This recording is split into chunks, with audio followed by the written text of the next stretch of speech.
Narration 700 indicates that whoever is caught one of the bows of the dawn prayer before the sun rises, or the late afternoon prayer before the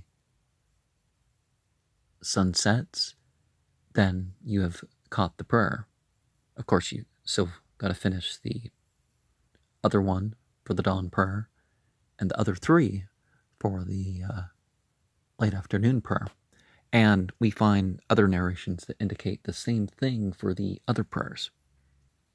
The next narration indicates that it's dislike to sleep before the dusk prayer is said, and it's dislike to talk after it, particularly, secular conversation. But this prayer was said to be the only one in which they would make a point of delaying, because it's, if you're not doing extra prayer, it's the best to do that prayer before going to sleep. And the next narration points out that Muhammad wasn't one of the people who did otherwise than this, because a lot of people stay up late at night talking, and, not getting that sleep interferes with your dawn prayer and the rest of your day, really. And then we find that Muhammad rebuked people who made a point of staying up late and talking. And then narration 704. And don't let people change the name of the prayer. It's not the Al-Atama prayer, the darkness prayer. It's the Isha prayer,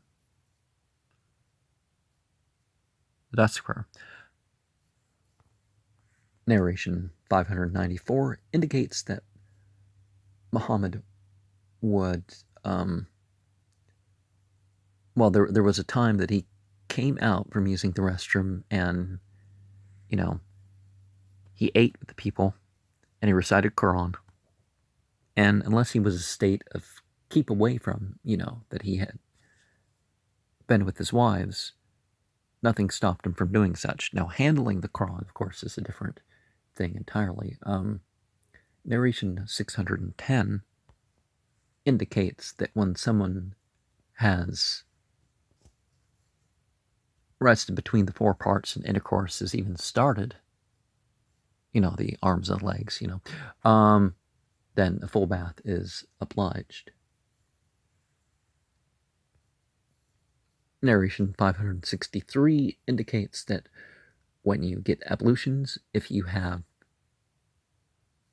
coverings for your feet on, if you have a head cover, if you got ablutions, of course, before getting these, then all you have to do is wipe over them. Next is another option where you can move it a bit to wipe your head, but you don't have to take it off. The turban or some other form of hat, right? Then we have a narration that indicates that